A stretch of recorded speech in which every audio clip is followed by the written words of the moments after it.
So good to have you join us today. Hello and welcome to the program. I'm Lee Ji-yoon. Coming up on today's Business Daily. It's been about a month since President Moon Jae-in took office, and there's been an outpour of optimism, with stocks and consumer sentiment all on the rise. What's driving Bitcoin's price toward the $3,000 mark? And how is this cryptocurrency affecting other currencies around the world? We'll sit down with an expert to talk about this.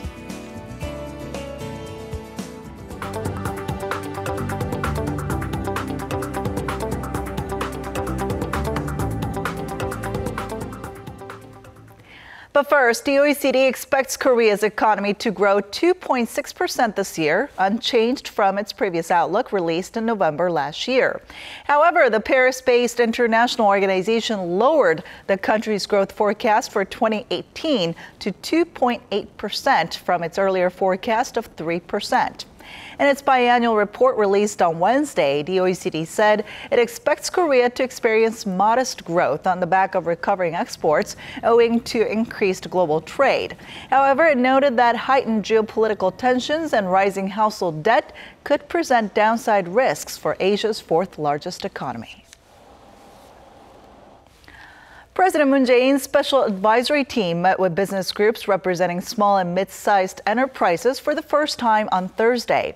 At the meeting, the business leaders expressed concerns about the possible difficulties that small firms may experience if minimum wages are raised and working hours reduced, and they called for more flexibility in the labor market. They added that increasing the minimum wage to nearly $9 by 2020 fails to reflect reality, and that it's necessary to implement a plan in incremental steps to minimize the burden of SMEs. This week marks the first month since the new president was sworn into office, and optimism surrounding the administration has played a significant part in boosting the Korean economy when it comes to markets and consumer sentiment. Our Kim Ji-yeon reports.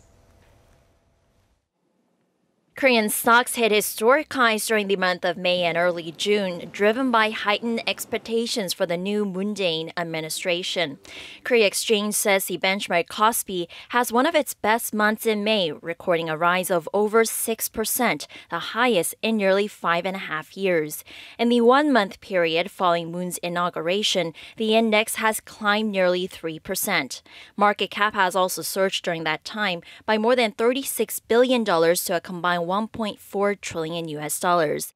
This is the first time that the rate of return has been in the black in the first month of the president taking office, reflecting renewed market expectations for stimulus policies, improved corporate performance, and global economic recovery.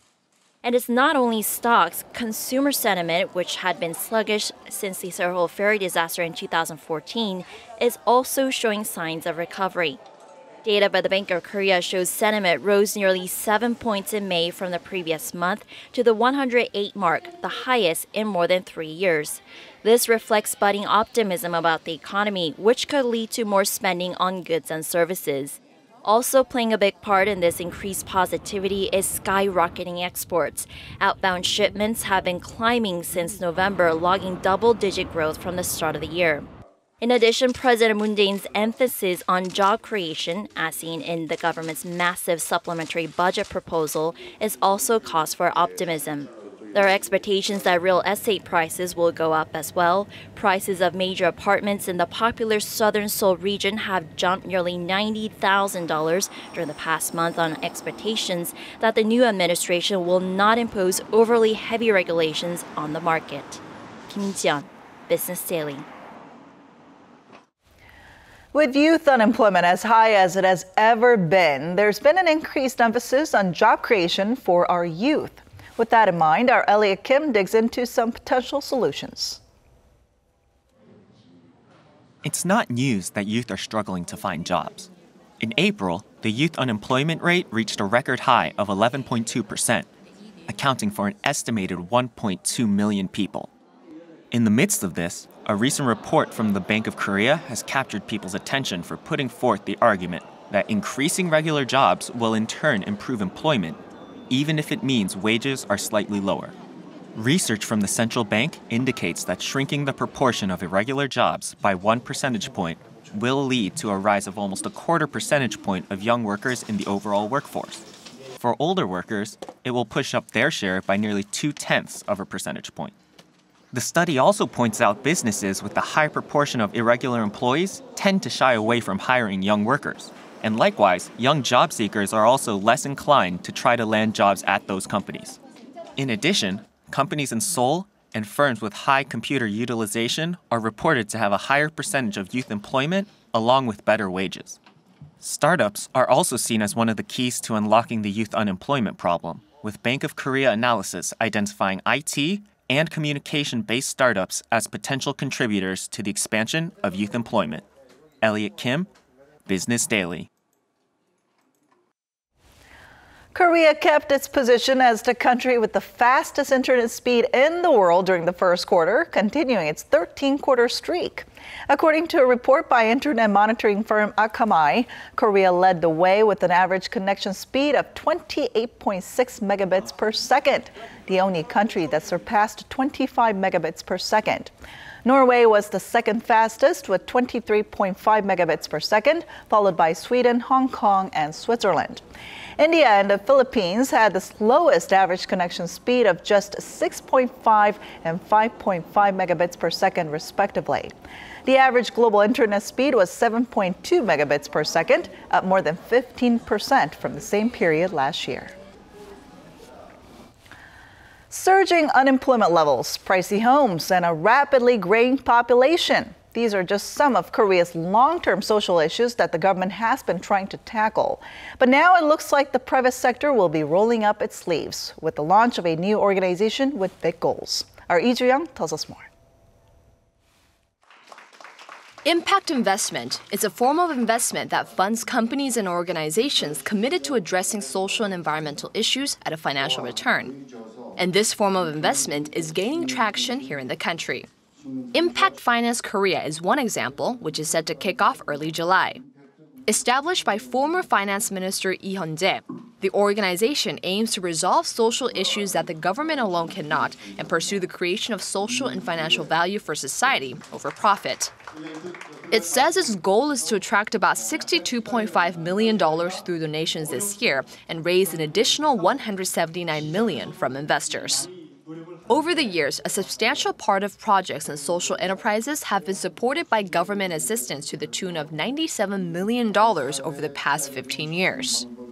While Korea's impact investment market is still in its early stages, the establishment of a related body follows a burgeoning global trend. JP Morgan says the global market is set to expand to $1 trillion in 2020, surging about 18% every year. Lee Joo-young, Business Daily. Bitcoin, a digital cryptocurrency with no intermediaries or banks necessary to conduct transactions, saw its value skyrocket recently as the price of one Bitcoin now stands close to $3,000. Take a look. On January 3, 2009, Satoshi Nakamoto launched the Bitcoin network by creating the Genesis block, the first entry into Bitcoin's global transaction register. Its creation and transfer is based on an open-source cryptographic protocol and is not managed by any central authority as it goes through a computer or a smartphone without an intermediate financial institution. Since its launch, the currency's value has risen from nothing to billions of dollars, with millions having invested in Bitcoin-related startups. And last month, Bitcoin took a big step forward in global regulations, liquidity, and mainstream adoption. The Australian government officially removed the double taxation of Bitcoin to help revive its cryptocurrency market, while Japan's largest forex market and internet conglomerate GMO opened a Bitcoin exchange in response to rising demand from investors. And with the rise of digital money, countries around the world are also stepping up their efforts to reform their currencies. Korea's been no exception, as there are continued discussions about how to turn the country into a coinless society. So what changes can we expect in a world of digital currencies, and what does this all mean for the global economy? And to tell us more about this, we have Professor Kim Se-wan from Ewha Women's University joining us in the studio today. Hello, Professor. Pleasure to be here. All right, so what's behind this recent surge in Bitcoin price this year? Well, it looks that there are three major strong factors behind the strong demand of the Bitcoin. Okay. The first is China.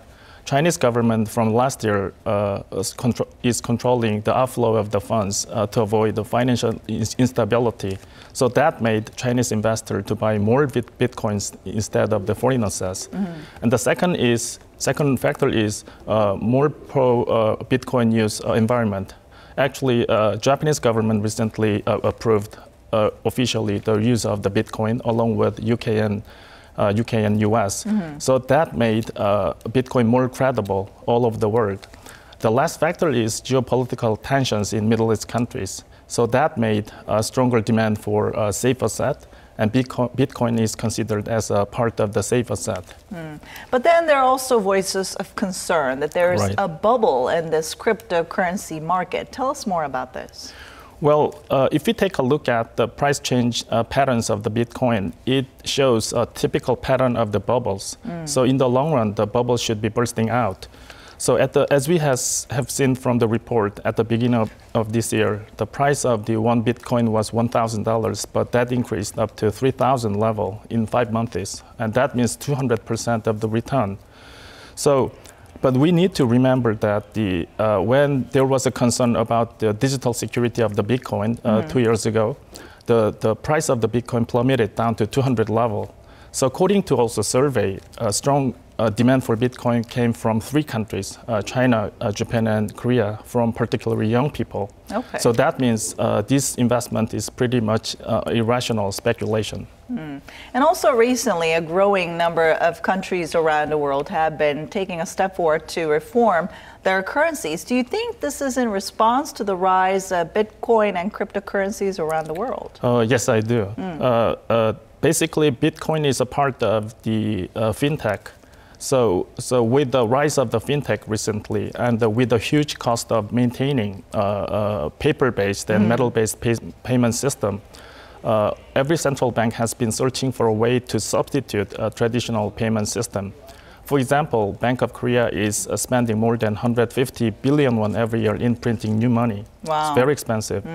So I think there will be a synergy between the rise of the Bitcoins and building a new payment system all over the world.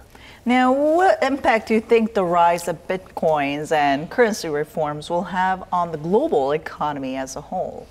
Well, I think one of the most important impact of the rise of the Bitcoin and the currency reform is decreasing underground economy. Okay. So all underground economic activities are based on cash payment. For example, we don't use credit card for bribing government.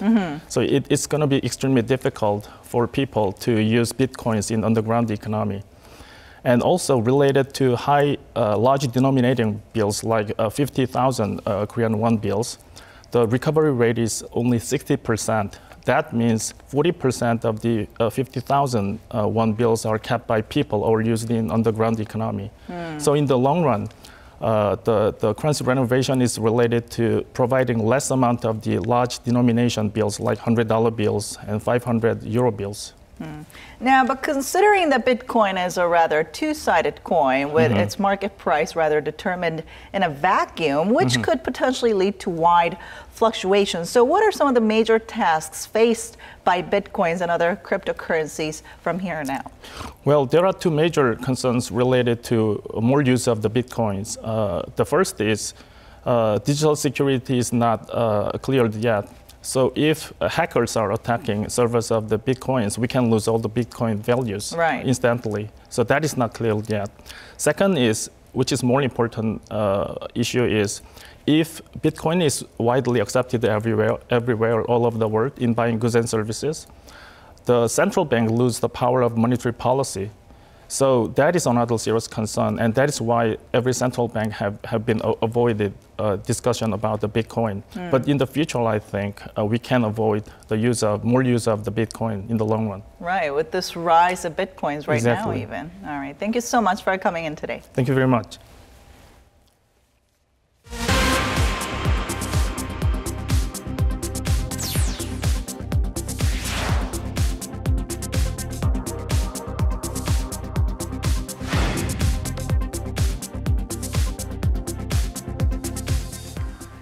Korea's agriculture ministry has stopped all shipments of live poultry from regions affected by the latest bird flu outbreak. The latest restrictions that came into effect as of midnight are part of the government's ongoing efforts to contain the virus.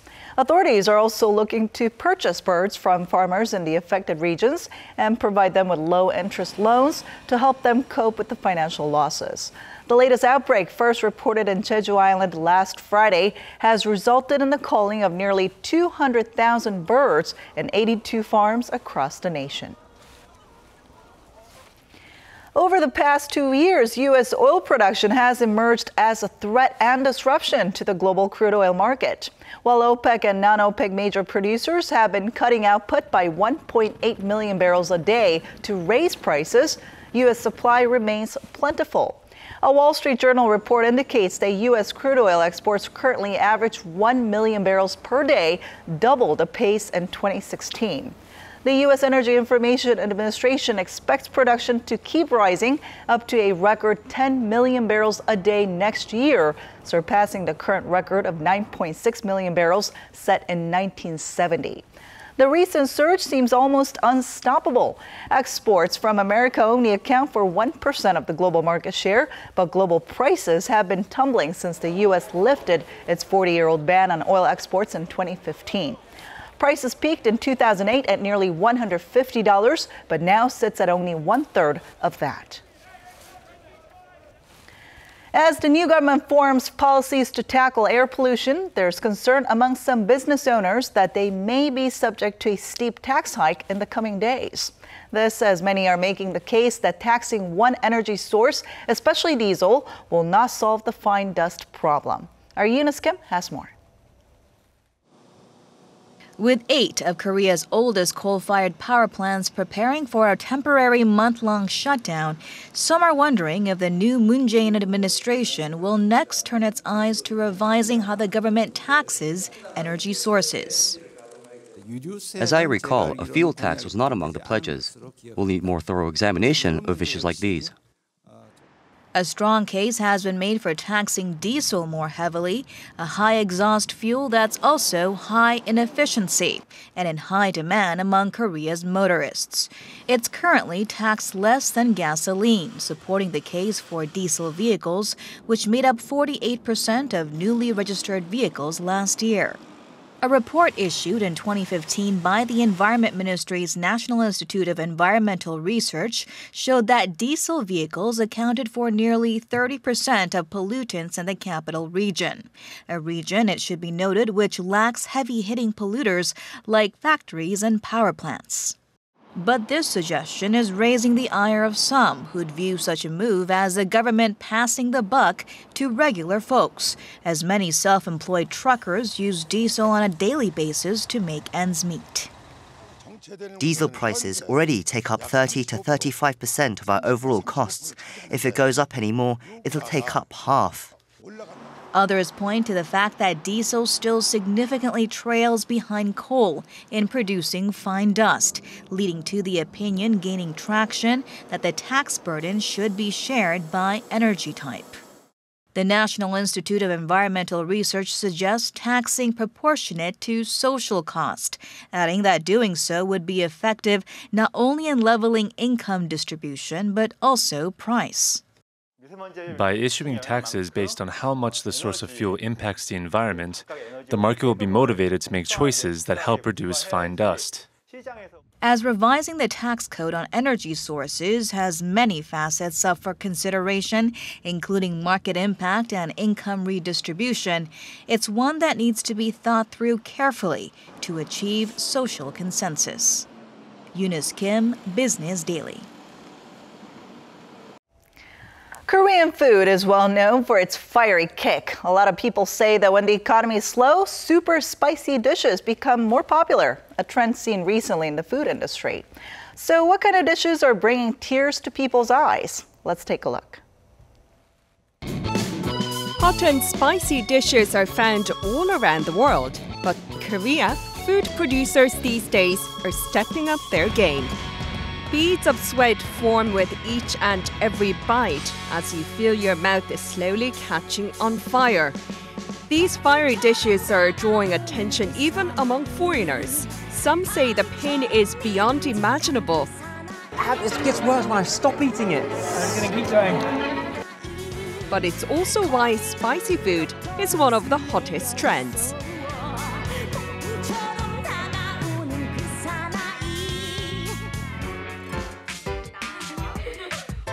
Lee Ji-eun and Park Hyo-bin run a YouTube channel introducing new dishes at hotspots in Korea, and they try them out in front of the camera.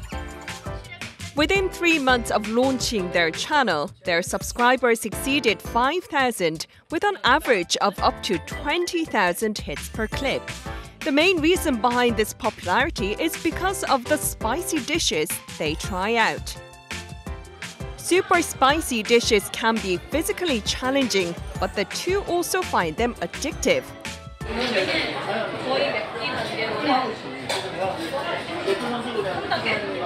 They seek out restaurants known as their special spicy dishes. I generally like spicy food, and there are many varieties in Korea. So I started trying out hot dishes at various restaurants, and that's how this channel got going. From spicy food lovers to those who want to give it a try, many subscribers enjoy experiencing things secondhand. We get a lot of positive feedback in the comments section, and people send us requests too. That's why we keep looking for spicy dishes. The restaurant industry as a whole in Korea has been struggling in the recent years, but that's not the case for those selling extremely spicy foods.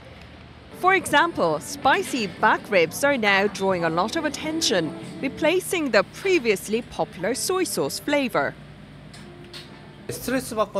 I crave spicy food when I'm stressed out. As I eat it, I can blow off some steam. It's spicy, but it helps relieve stress, so I'll be coming back. Customers say super spicy food helps them relieve stress, which is why these fiery flavors are said to be sought out when the economy is sluggish.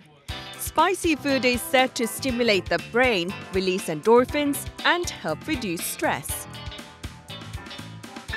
When it comes to spicy food, Koreans love to pair them with sweet fruit beverages. Many people find them perfect for easing the pain. With the growing popularity of spicy dishes, these drinks have also seen a swift pickup in sales. Customers come to a restaurant a lot to eat spicy back ribs to reduce stress.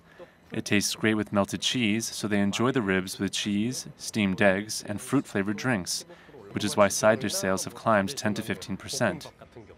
The food industry is also being dominated by extra spicy flavors. All-around favorites like ramyeon noodles and fried chicken are scrambling to add an extra strong kick. Even donuts and candies are riding on the trend as a strategy to drive up sales. But spicy food is not all the same. Businesses say that finding the right kind of flavor that everyone loves is what makes or breaks the product.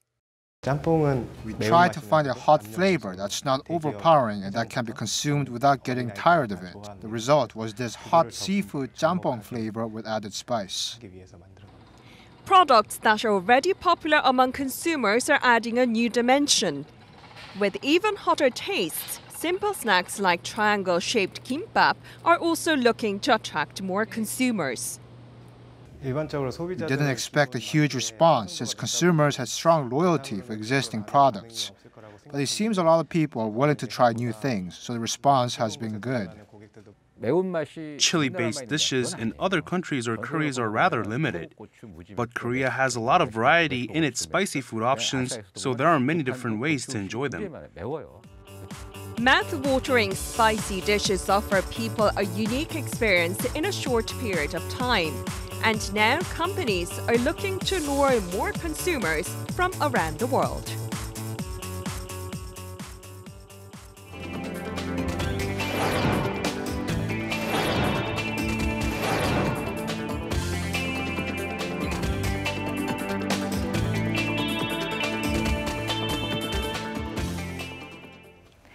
And that brings us to the end, but we'll be back tomorrow with more of the day's top business stories, so don't forget to tune in then. Thanks for watching, and see you soon.